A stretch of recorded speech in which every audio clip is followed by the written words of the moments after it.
Hello दोस्तों, आपका फिर से स्वागत है मेरे चैनल वंदना टेल्स पर। आज मैं आपके लिए फिर से एक ऐसी कहानी लाई हूँ जिसे सुनकर आप लाइक किए बिना रह नहीं पाएंगे। दोस्तों, कहानी कैसी लगी कमेंट में ज़रूर बताइएगा। और अगर आप चैनल पर नए हैं तो चैनल को सब्सक्राइब जरूर कर लें। आपका सब्सक्राइब करना मेरे लिए मोटिवेशन का काम करता है। तो चलिए शुरू करते हैं आज की कहानी।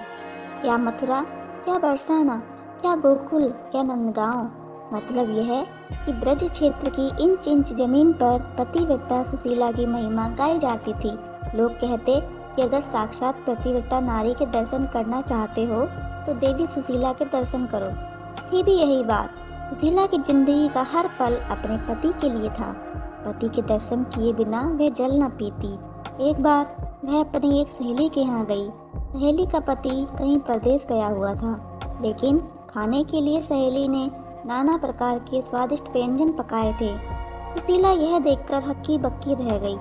वह तो पति की अनुपस्थिति में एक बूंद तक ग्रहण करने की बात न सोच सकती थी, इसलिए उससे ना रहा गया। वह बोली, बहन, तुम कैसी स्त्री हो? तुम्हारे पति तो परदेश में हैं और तुमने अपने लिए इतनी तरह के व्यंजन पकाए हैं। भला एक पतिव्रता के लिए यह सब शोभा देता है?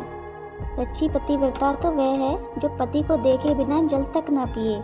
सुशीला की सहेली बड़े मुंहफट स्वभाव की थी, दिल की भी वह बड़ी साफ थी।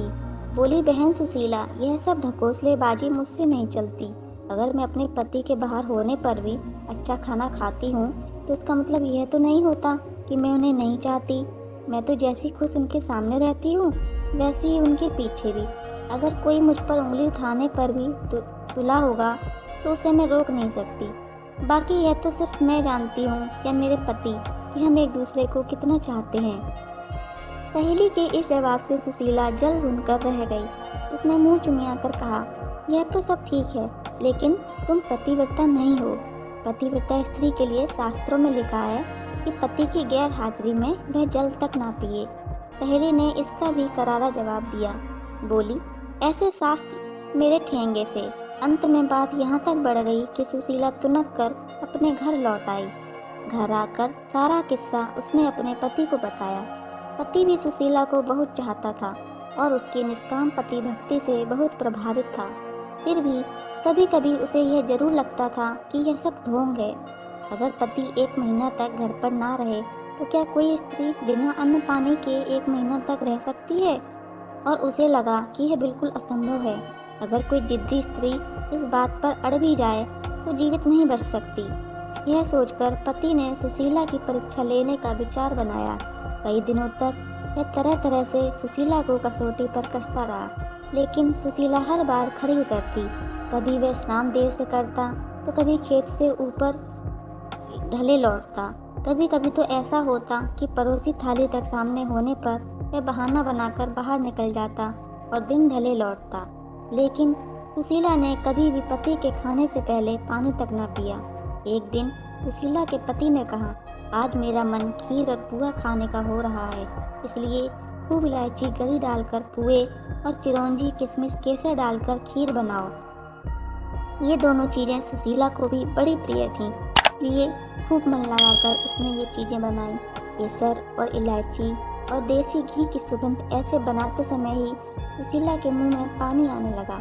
चीज़ें बना चुकने के बाद सुशीला ने अपने पति से झटपट स्नान कर लेने को कहा, लेकिन पति को तो उस दिन धैर्य की परीक्षा लेनी थी, इसलिए काफ़ी देर तक वह ढील डाले रहा और टालता रहा। सुशीला के बार बार कहने पर आखिर में हार कर वह बाल्टी, लोटा और रस्सी लेकर नहाने गया। नहाने में भी उसने काफ़ी देर लगा दी। इधर सुशीला की आंतें मारे भूख के कुलबुलाने लगी थीं, लेकिन जैसे ही देहरी के बाहर से पति के खड़ाऊ की आवाज़ सुनाई दी, उसे दिलासा बंधी कि अब तो खाने का समय आ ही गया। लेकिन जैसे ही पति ने देहरी के अंदर पैर रखे, दाएं पैर की खड़ाऊ से पैर ऐसा फिसला कि वह चारों खाने चित्त फैल गया। बाल्टी लोटा हाथ से छूटकर दूर जा गिरे और आंखें फैली की फैली रह गईं। यह देखा तो सुशीला जिस हालत में थी वैसी ही दौड़ी, पास जाकर सिर हिलाया, आवाज़ें दी, लेकिन सब बेकार। पति अगर जिंदा होता तब तो बोलता, लेकिन उसके प्राण तो पखेरु उड़ चुके थे, इसलिए भला वह कैसे बोलता।